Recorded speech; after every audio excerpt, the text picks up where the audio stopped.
This is VSiN, the sports betting network. The numbers told the story, they always do. It's one of those idiots who believe in analytics. This is a numbers game with Gil Alexander on VSiN. Good Thursday morning to you. It is a numbers game at VSiN, the sports betting network, VSiN.com, Game Plus, iHeartRadio, YouTube TV, Sirius XM channel 158. So many ways to take us in. We appreciate that you choose any of them. One is all that's required. It's Gil Alexander. It's Kelly Bidlin. Hey, what up? not a mucho. Not a mucho? Not a mucho, my friend. OKC knots up the Western Conference Finals, best of 7 at 1 apiece. We'll get to that momentarily.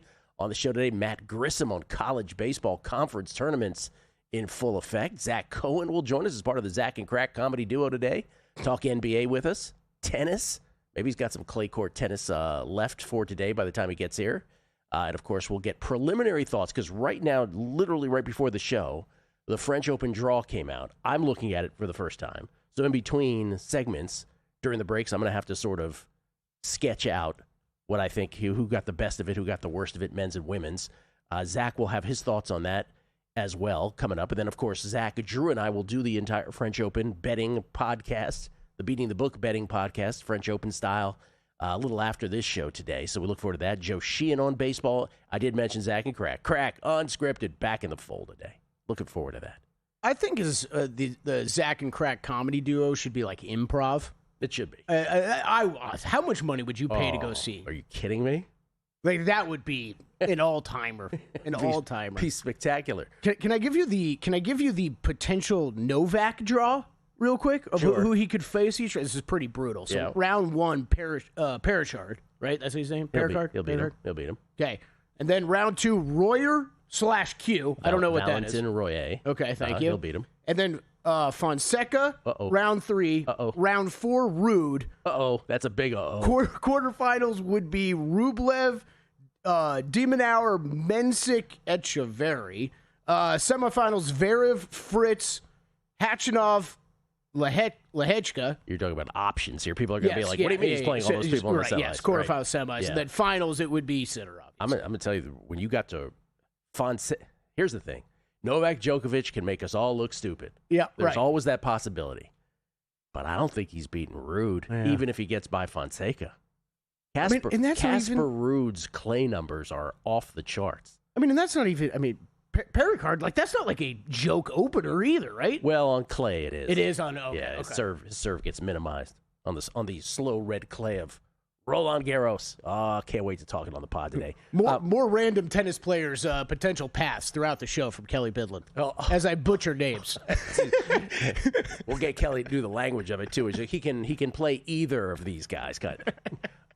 Also, I think I need to spend 90 seconds in tribute to the Vegas Golden Knights at some point on the show today, because Vegas Golden Knights take a 1-0 lead over the Colorado Avalanche, best of 7 Western Conference final in the NHL with a 4-2 win yesterday. This franchise is amazing. We'll get to that. First, as we do, let's talk Spurs and Thunder. Thunder win it last night, 122-113. They get the cover, which closed at 7.5. I even saw an 8 out there at one point. 213.5. It soars over that number. This was one of these games where every time it looked like OKC was going to easy-peasy cover, San Antonio had an answer, but then the OKC Thunder get it done in the end anyway. First quarter, Spurs led by as many as 5, OKC by as many as 3. A big successful challenge by San Antonio, reversing a foul that was called on Wemby in that quarter, and a lot of resting of starters' legs by both teams after being taxed in game one. 31-31 after the first quarter, 13 lead changes. And by the way, I bring up that Wemby thing because part of the reason that when a team loses game one on their home court, that their record is so good in game two, boy, oh boy, the whistles.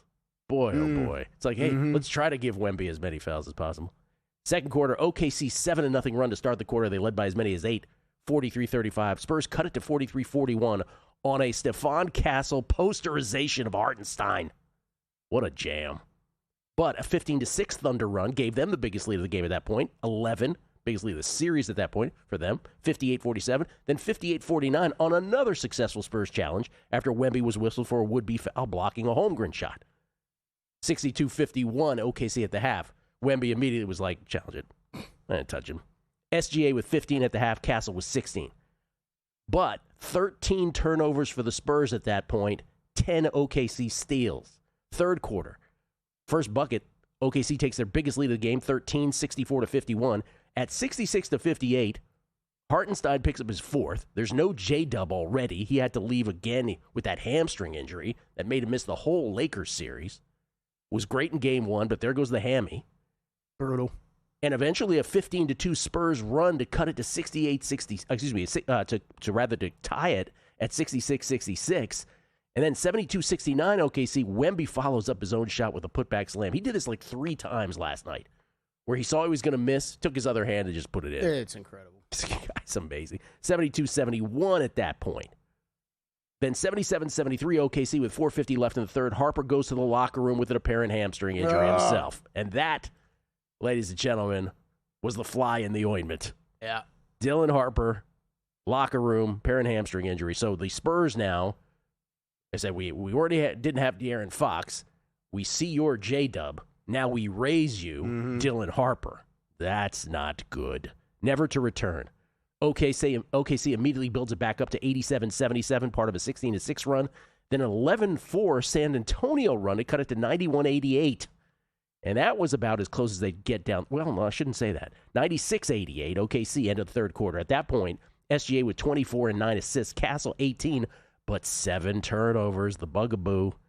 Wemby 17, 12, and 5 at that point with 4 blocks. Fourth quarter, Spurs start the fourth with a 9-3 start. They cut it to 99-94 on another Wemby follow of his own shot, this time with a left hand.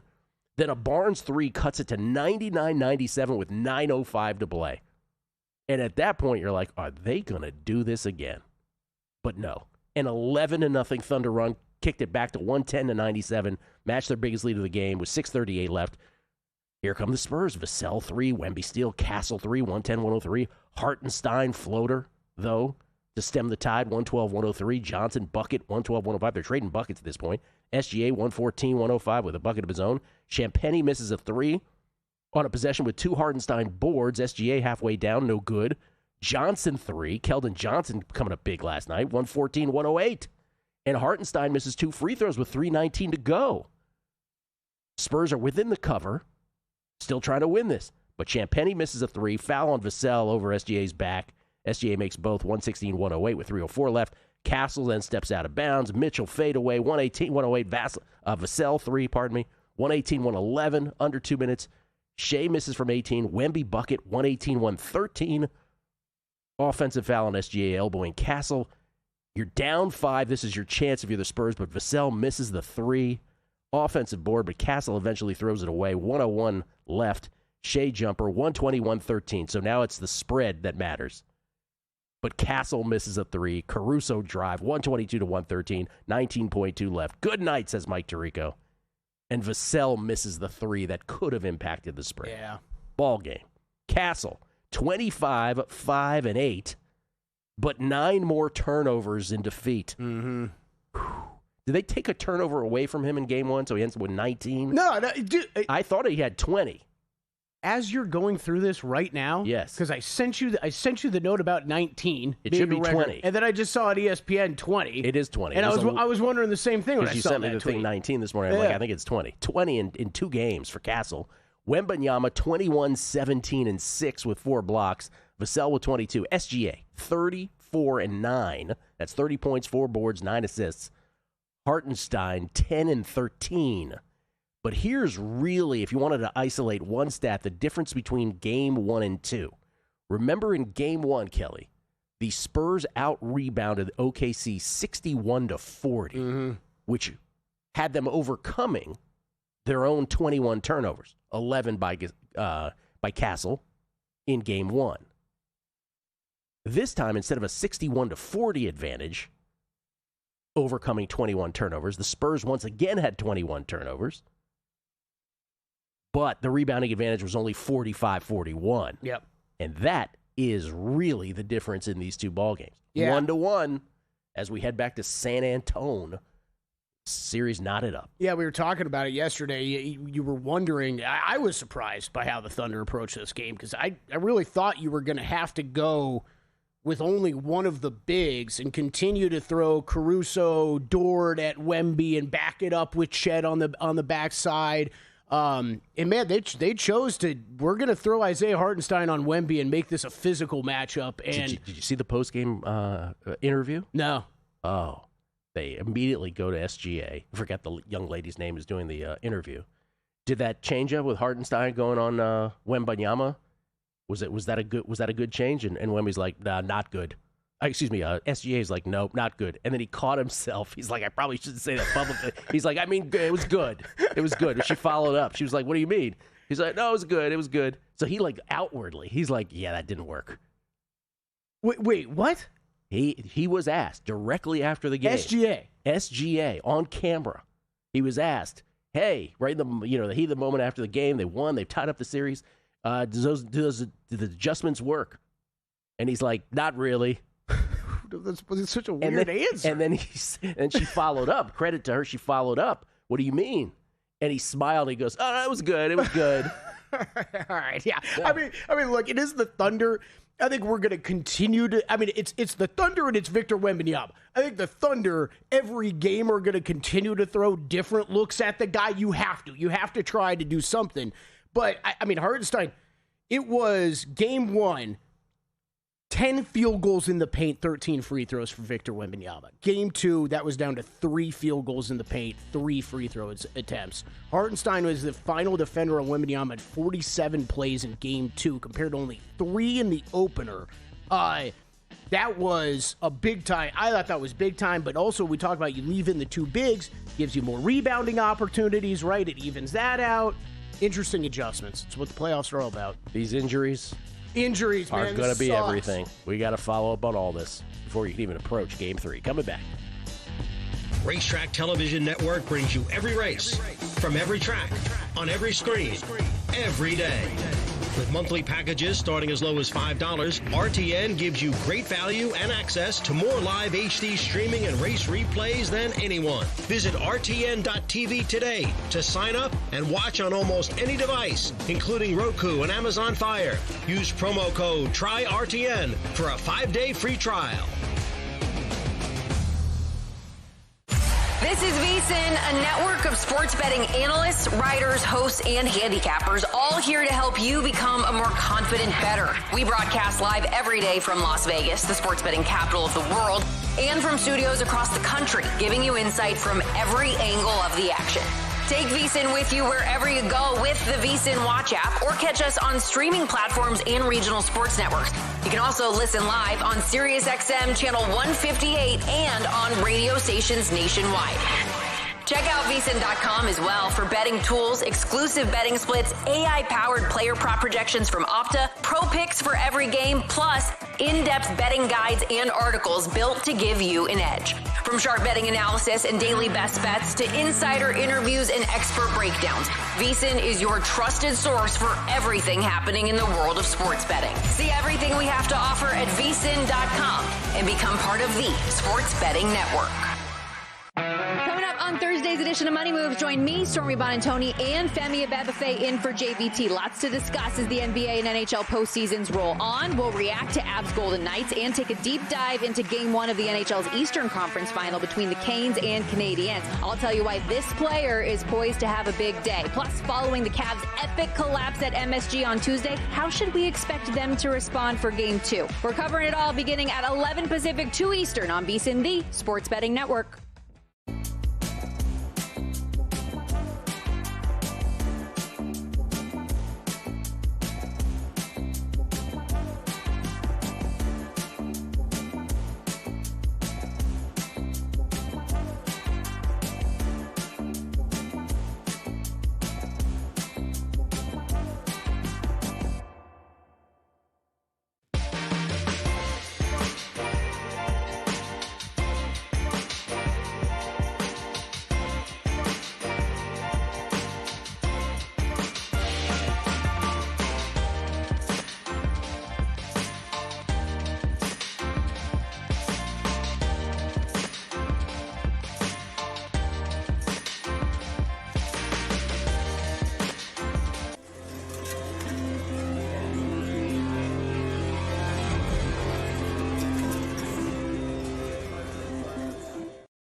A numbers game on VSiN, the sports betting network. VSiN.com has everything you need to be a smarter, better. Right now on VSiN.com, Greg Peterson's MLB Best Bets, Steve Makinen's 13 WNBA betting systems. How many WNBA betting systems do you have, Kelly Bidlin? Only 11. Yeah, he's got 13, buddy. Weak. Matt Euman's first 2027 Super Bowl wager. Find out who he bet. Ooh. Euman's firing on the Super Bowl. And coming later today, Zach Cohen's NBA Best Bets. We'll have Zach on the show coming up.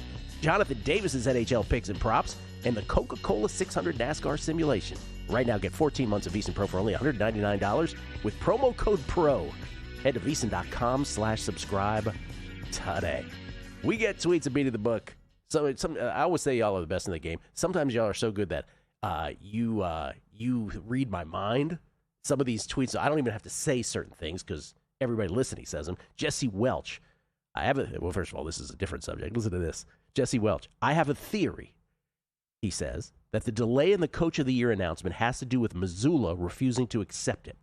After what he said about the award midseason and how they were bounced early, I wouldn't put it past him.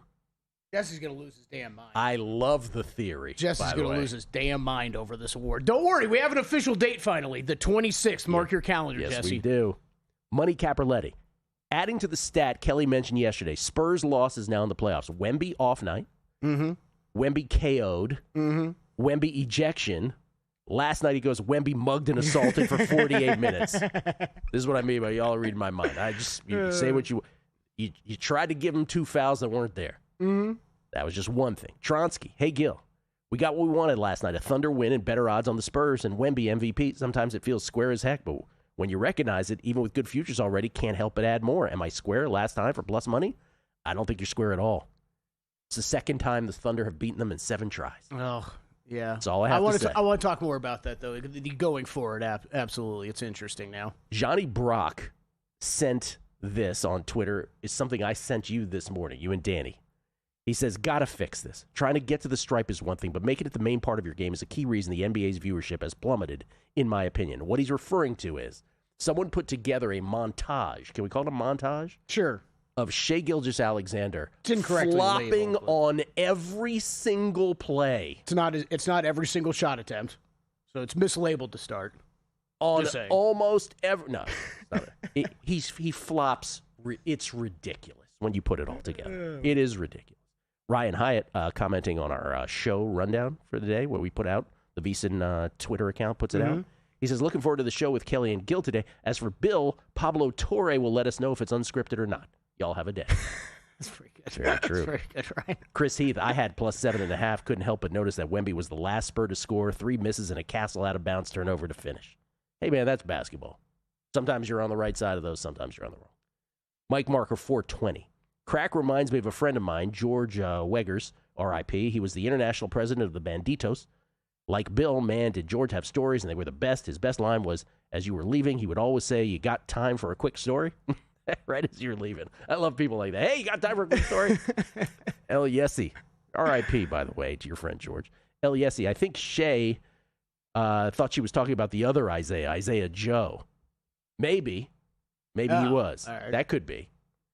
It was very awkward, is what it was. It sounds like it was, yeah. Jeffrey S. DeVore. Good afternoon from Brussels. Enjoying your sporting recaps before making my way out for dinner. Nice to watch some friendly, familiar faces overseas on YouTube Live. Thank you, Jeffrey. Nice.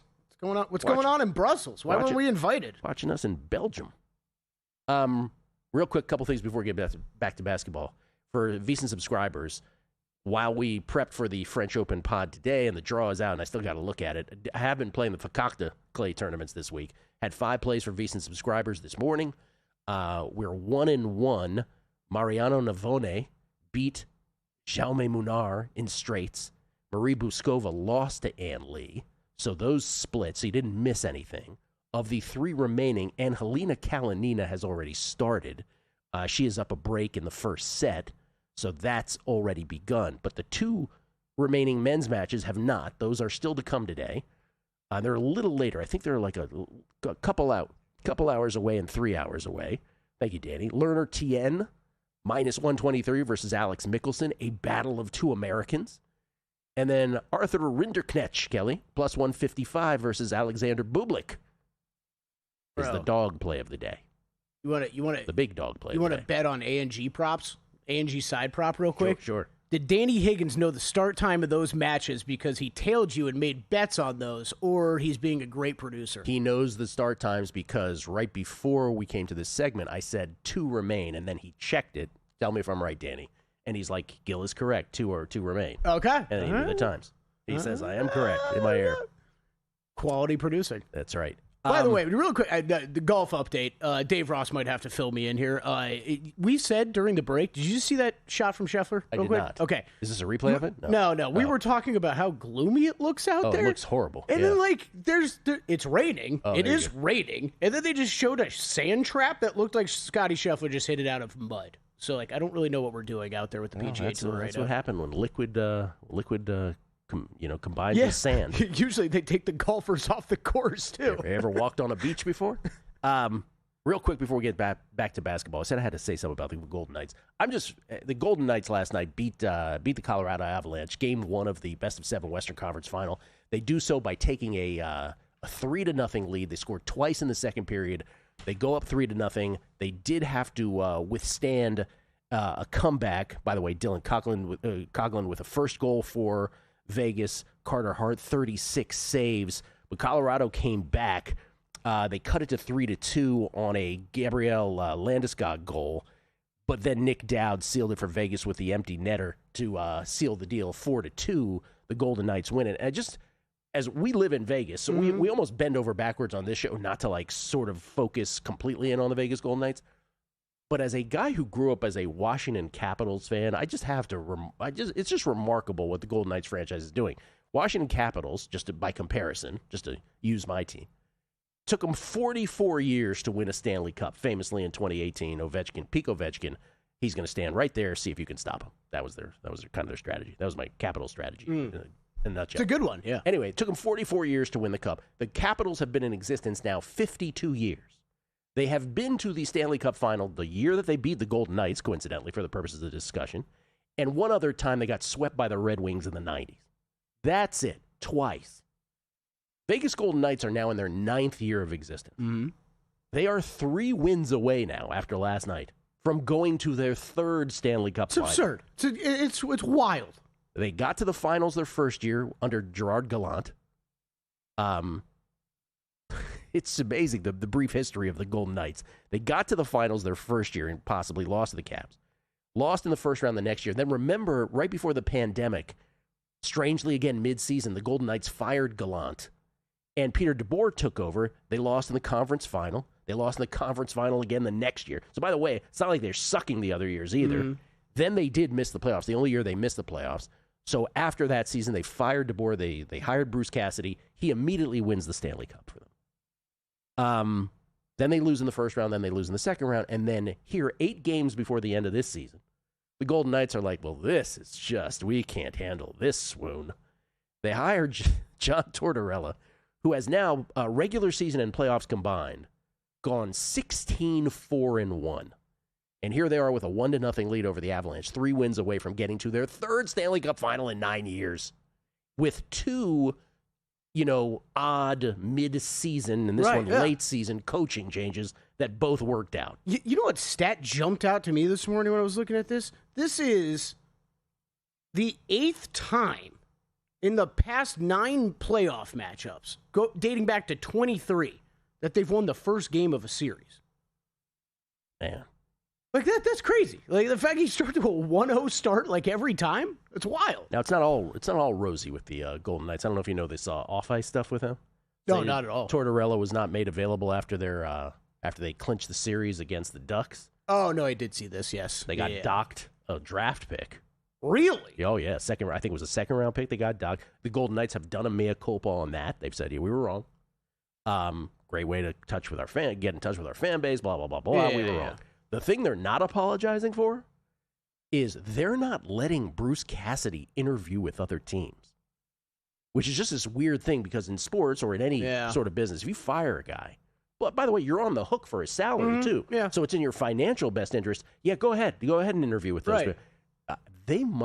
I would like to. Must have been bad. I would like to talk to Stormy. Maybe she knows something. Maybe Stormy knows something about this because she's closer to the team.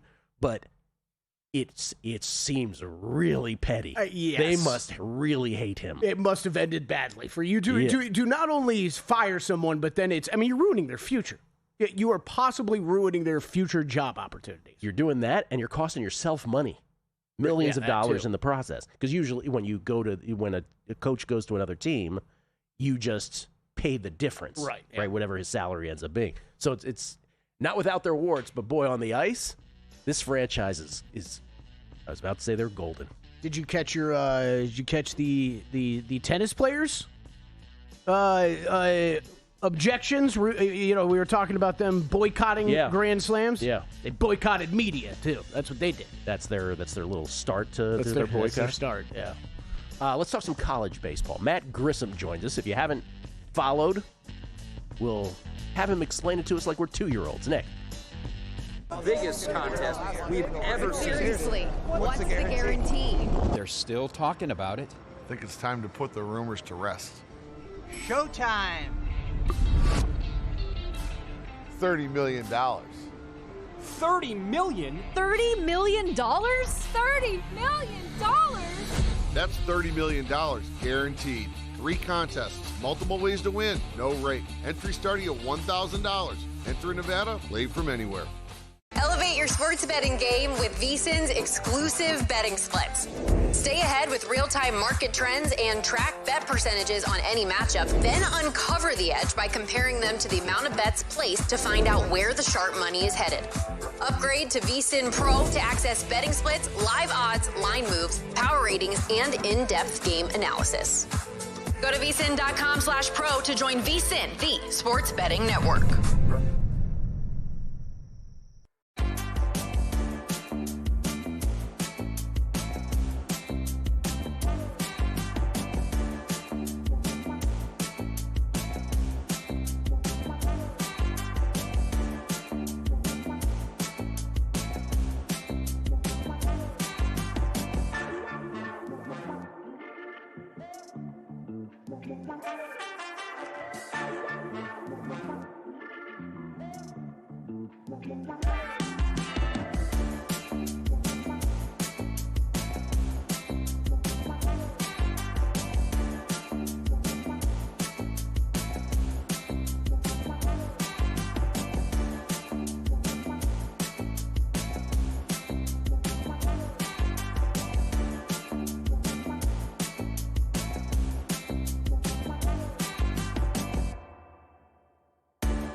This is VSiN, the sports betting network.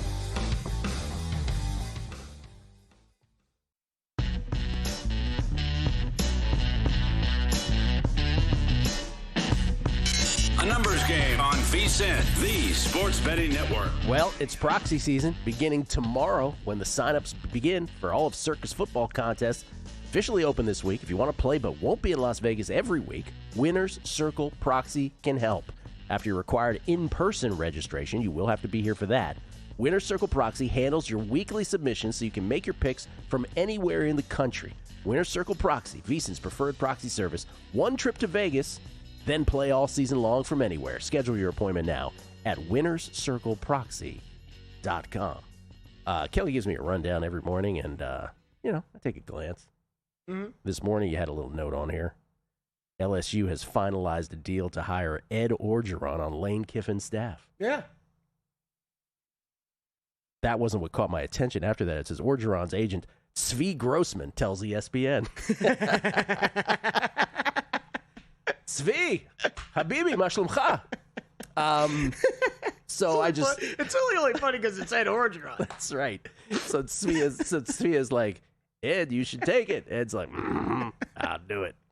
I gotta, to the actual story itself, though, Gil. Yeah. I don't ask me what the impact's gonna be, but I love Ed O. Like, it's great to see him at LSU. Just picture me looking at the rundown, giggling this morning to myself.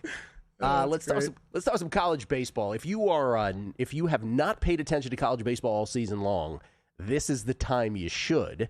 And to help us navigate all of this, give us a background on the season, where we are, what the format is, all of those for the College Baseball 101 story of the day. It's Matt Grissom, our buddy from collegebaseballinsiders.com. Matt joining us courtesy of the Progressive Guest Line. What's happening, Matt? What's going on, gentlemen? How are we? Very good. Now, is this the correct Twitter handle, M. Grissom? That's what we have now? It is. Okay. Yeah, Elon let you upgrade your handle, so I had to take advantage of it. Still can't get Matt Grissom, though. He's out there with his 2 followers. Oh, yeah. But, we make do with what we can. He's holding out on you, man. He's holding it for a big price. That's what's happening. So, okay. Give us, before we get to, because I know we're in conference tournaments right now, give us just sort of a sense, if you could, in a paragraph, what has the college baseball regular season look like? Who's at the top? Who are the contenders, in your opinion? So Georgia Tech kind of ran away with the ACC, but not as bad as UCLA ran away with the Big Ten. They are the rightful 1-2 right now. But as we've seen in years past, you don't really want to be the number 1 overall seed, which UCLA looks like they're going to be slated to do. Georgia Tech's pitching concerns me. UCLA's hitting concerns me. They really don't do both well. UCLA kind of sleptwalked through the Big Ten. It was not very challenging. So they're entering the postseason kind of in a weird spot where the talent's there, but their starting pitcher, their ace, Logan Redeman, has not played in, I think, the last 4 weeks, maybe just 3. But that's still concerning. You're not at that point resting guys, waiting for the postseason. That's more of like an ongoing issue. For Georgia Tech, they look really good. They have the best offensive in the country. They're leading in WOBA, WRC+. But the pitching staff outside of Tate McKee kind of worries me. They've kind of bounced around between a Game 2, Game 3 starter. Jackson Blakely and Dylan Loy have kind of filled in that role. They did drop a series to North Carolina, so interestingly enough, they're at number 3. But if you notice there, the top 3 teams in the odds market, none of them are SEC schools. And as we've known in years past, the SEC has kind of been the one that wins it by the end of the year. So Georgia ran away with the SEC this year. And it's kind of scary because I think I said preseason, like that was the team I was holding out on to see what kind of Wes Johnson pitching staff he would put together through the transfer portal. Got some guys from Stanford, got a guy, Caden Aoki from USC.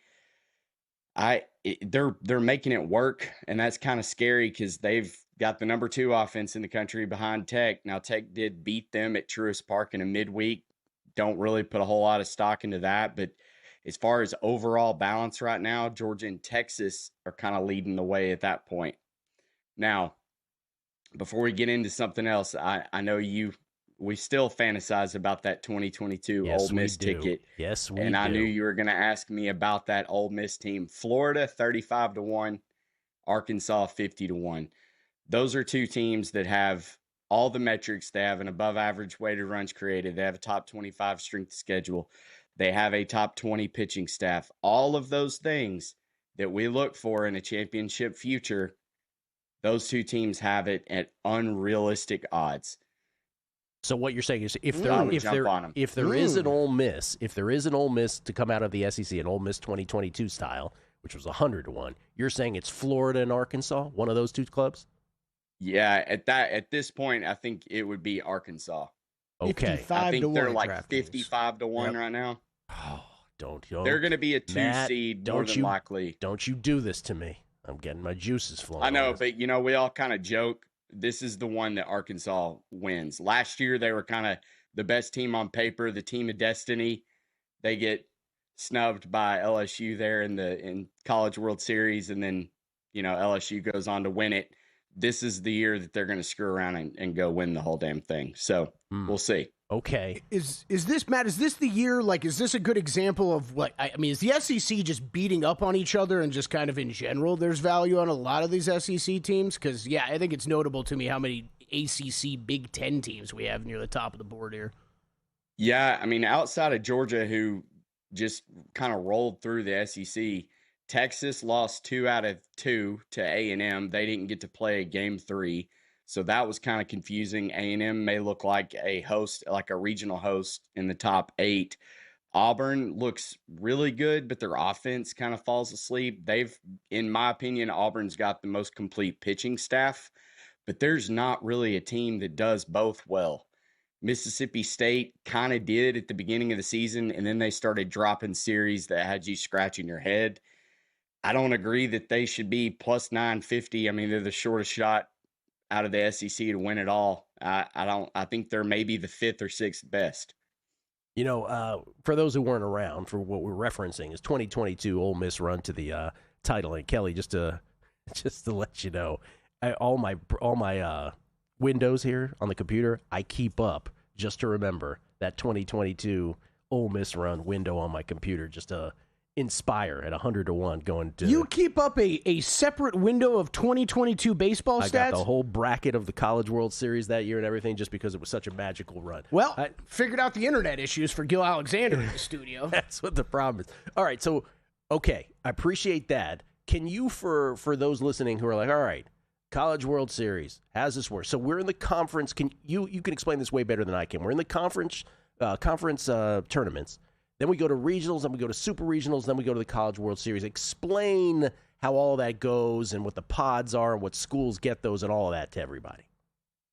Yeah, so right now you have conference tournaments going on, which a lot of teams that have already sewed up a top 16 regional hosting spot really aren't going to care. They'd rather rest their guys. So that is something. I know DraftKings has odds right now on to win the conference tournament. Be careful if you see why is Georgia, if they're the best team in the SEC, why are they 4th best odds to win it? Well, it's because Wes Johnson's probably going to try to win one and then go home.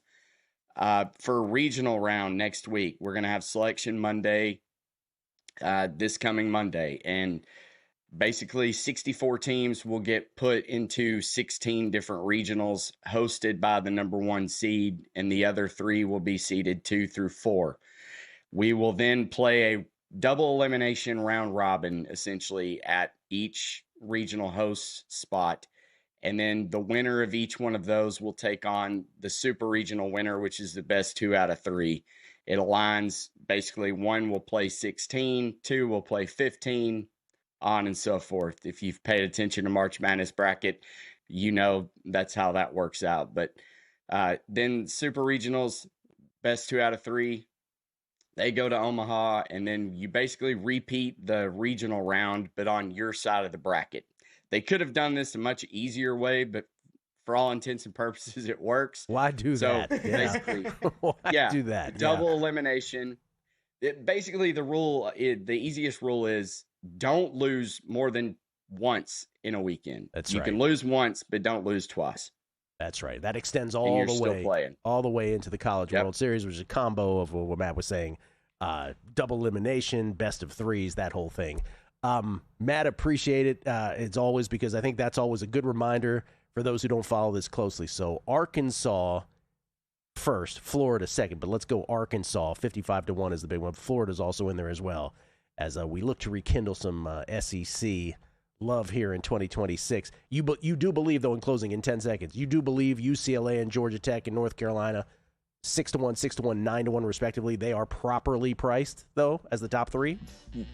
Yeah, I mean, I think they're overpriced for what they are, but yeah, I mean, I wouldn't bet any of them at this point. Okay. I think your 11-1 and on is a better price.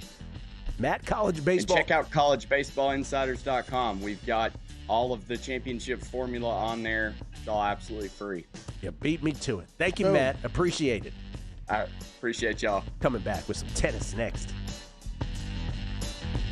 VSiN's player prop projection tool is now available for the NBA. Get projections for points, assists, rebounds, and more powered by Opta AI. On VSiN.com/NBA props, we line up our projections against the latest DraftKings odds so you can quickly spot mismatches and find value before the market adjusts. The NBA player prop projections tool is available exclusively to VSiN Pro subscribers. Check it out now at VSiN.com/NBA props and join us on the Sports Betting Network. Your favorite VSiN shows and personalities are now available to download as podcasts. Catch every hour of our live broadcast with VSiN Best Bets, or find your go-to show and download it directly. Get instant reactions to last night's games, sharp analysis on today's biggest matchups, and everything in between. Whether you're commuting, working out, or just catching up, VSiN lets you take the action with you wherever and whenever you want. Search VSiN on your favorite podcast platform and get in on the action with VSiN, the Sports Betting Network.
Numbers Game on VSiN, the Sports Betting Network. Back on A Numbers Game, live from Circa Resort Casino, downtown Las Vegas. Gil Alexander, Kelly Millen, alongside Willie B. Betting on Twitter regarding boycotting the French Open, reading that Sinner has been quoted as saying, "It's tough to say if he'll sit out the tournament." Come on, man. Could you imagine Sinner sitting out the tourney with Carlitos on the shelf? Not a chance in hell. No one's sitting out this year. Okay, my God, don't scare me like that. No one's sitting out this year. I think this is a slow burn to next year. Yeah, let's not. Don't screw with Kelly on that one. I only have more money backing Yannick Sinner this French Open, Gil, than I ever have in any tennis tournament ever. But by the way, I'm on the player side on this. It's like, hello, we're the sport. Give us our fair share. Yeah. Las Vegas 514, yo. Arkansas 55-1. Just bet it. Let's go, Ole Miss 2.0. And this is, let's see, B's Bets. Always enjoy you on VSiN. Talking to Matt Grissom with Gil and Kelly. Where can I get that 6 CBI cap you were rocking today? Yes, that's the College Baseball Insider's baseball cap he was wearing. Mm-hmm. Is he selling those? I don't know. I'm sure he will for the right price. Patrick Kelly. FOMO. Pig Suey. Let's go 55-1. And Kelly, you should just tell Gil you should just get Gil a framed picture of the screen. What does that mean? I don't know. I don't know either. I don't know what that refers to. Anyway. Very happy birthday. I got to wish someone a happy birthday. Please. Friend of the show. Yeah. Big time friend of the show. Josh Allen. Happy 30th birthday. Dude, he's 30, man. Yeah, loves Josh Allen. He's 30. He's 30. Wow. I didn't realize that. 30 If years you had old. asked me to guess how old he is, I would have said 28. Yeah, I probably would have guessed that as well. 30. Remember the one guy who has defied more than anybody the old axiom that you can't teach accuracy after college. Mm-hmm. He was not accurate at Wyoming. That was the knock on him, and the rest is history. And also that you can be a bulldozer of a running quarterback and never be hurt. Still has not been to a Super Bowl, though. Still has not been to a Super Bowl. Should point that out. It's factual. Should point that out. By the way, when I was gone, shocking news, Aaron Rodgers coming back to the Steelers. But he did break some news yesterday by saying this will be his last year. Did you catch that by any chance? Like the press conference? A little smile at the end from him? Well, it was very unexpected from Aaron Rodgers, at least for me, where like they didn't make a big deal out of it. It was the end of a press conference, and someone was just like, one reporter at the very end was like, "Hey, is this your last year?" He's like, "Yeah, for sure." It's like, "Oh, okay." Did you believe him? Dude.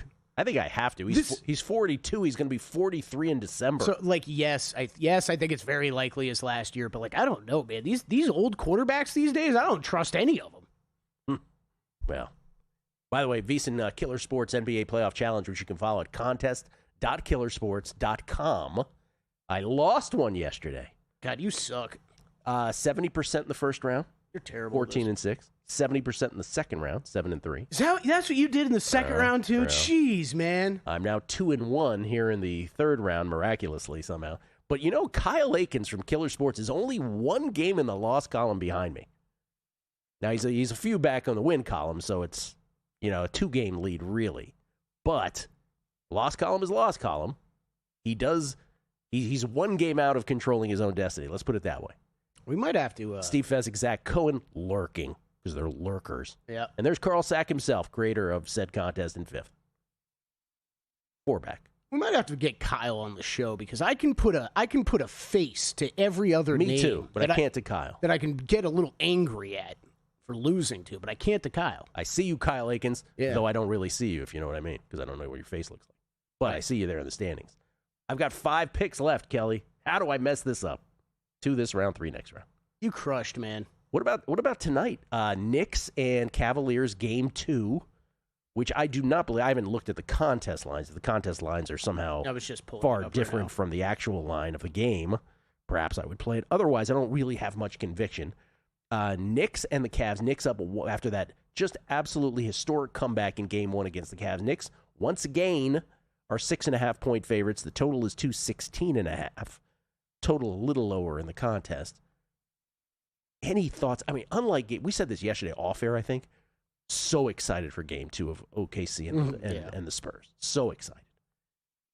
Are we excited for this in the same way, or was like, hey, that was a great comeback. I'm not really expecting much.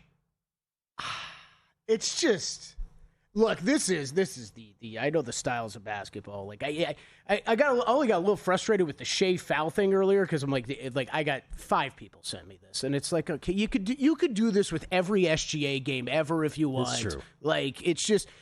But then there's the part. I can see how that would upset the hardos who get this 82 games a year. So like, I'm going to tell you what upsets me about this matchup, right? It's people freak out about the SGA thing. Why don't we freak out more about like this is the Cavs and Knicks for however many more games it's going to last? It's okay, Knicks offense. Let's get Harden or Donovan Mitchell in pick and roll actions, and then reverse script. Okay, the Cavs are on offense. Let's get Brunson in pick and roll actions. Yeah, it's not. And it's what you're saying is, of all the unaesthetically pleasing ways of playing basketball, that should rank up there as well. And I'm going to say that give me SGA trying to do Reggie Miller leg kicks at the end of jumpers over that. Like, because it's 20 seconds of run the clock, it's not leg kicks.